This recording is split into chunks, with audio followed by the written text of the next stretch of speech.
స్వతంత్ర భారతదేశ చరిత్రలో దేశం ఎప్పుడూ మర్చిపోలేని రోజు, ప్రజాస్వామ్యానికి సంకెళ్లు వేసి చీకటి అధ్యయనానికి తెరలేపిన రోజు 1975 జూన్ 25 అని అధికారాన్ని కాపాడుకునేందుకు నాటి ప్రధాని ఇందిరాగాంధీ జూన్ 25న ఎమర్జెన్సీ విధించిందని, ఆమె తీసుకున్న చీకటి నిర్ణయం ఏకంగా 21 నెలల పాటు దేశ ప్రజలకు శాపమైందని మాజీ గవర్నర్ సిహెచ్ విద్యాసాగర్ అన్నారు.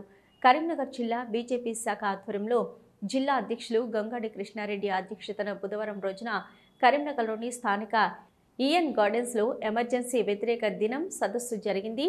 ఇట్టి సదస్సుకు ముఖ్య అతిథిగా హాజరైన ఆయన మాట్లాడుతూ, ఎమర్జెన్సీ అంటే 21 నెలల నిర్బంధం మాత్రమే కాదు, నిర్బంధపు పిడికిలిలో కొన్ని తరాల వరకు వినిపించే మనోరోధన అని అన్నారు. అయితే ఇందిరాగాంధీ విధించిన ఎమర్జెన్సీ చేదు జ్ఞాపకాలు, వెంటాడే పీడకలలను గుర్తు చేసుకోవాల్సిన సమయం ఇది అన్నారు.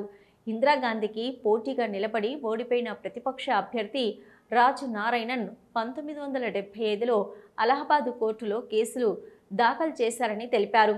ఈ కేసు విషయంలో భారత ప్రధాని ఇందిరాగాంధీ ఎన్నికల్లో అక్రమాలకు పాల్పడినందుకు హైకోర్టు న్యాయమూర్తి జస్టిస్ జగన్మోహన్ లాల్ సింహ ఆమెను పదవి నుంచి దిగిపోవాలని ఆదేశించి ఎన్నికల్లో పాల్గొనకుండా 6 ఏళ్ల పాటు నిషేధం విధించారని, ఆ తీర్పును జీర్ణించుకోలేకనే ఇందిరాగాంధీ దేశంలో అత్యవసర పరిస్థితి ఎమర్జెన్సీ విధించిందని తెలిపారు.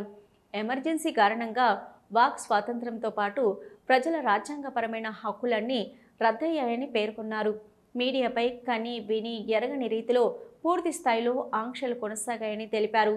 అనుమానం వస్తే చాలు ఎంతటి వారైనా ముందస్తు నిర్బంధంలోకి తీసుకోవడం పరిపాటిగా మారిందని, విపక్ష నేతలు అందరినీ జైలు పాలు చేశారని వివరించారు. ప్రధానంగా ఎమర్జెన్సీ కాలంలో మీడియాపై ఇందిరా సర్కార్, ఆమె తనయుడు సంజయ్ గాంధీ ఉక్కుపాదం మోపారని, అందుకోసం prevention of publications of objectionable matter పేరుతో చట్టమే తెచ్చారన్నారు.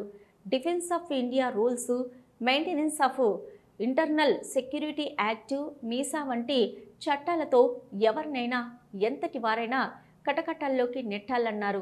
న్యాయ వ్యవస్థ హక్కులకు కూడా కోత పడిందని, విపక్ష నేతలను అరెస్టు చేయాలంటూ జారీ చేసే కార్యనిర్వాహక ఉత్తర్వులను న్యాయస్థానాలు సమీక్షించకుండా వాటి అధికారులకు కత్తెర వేసి దుర్మార్గంగా వ్యవహరించారని పేర్కొన్నారు.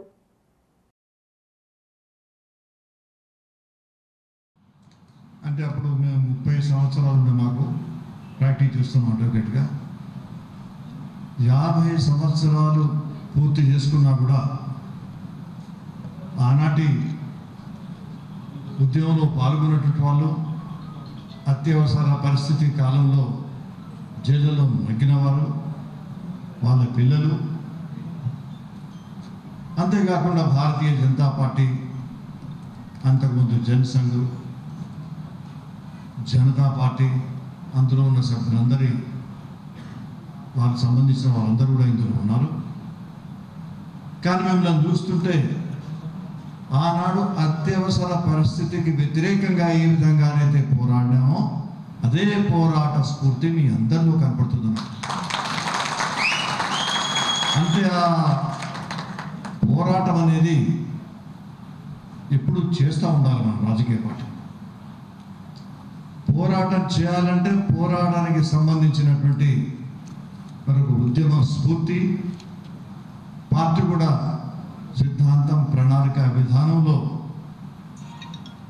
ప్రజా ఉపయోగ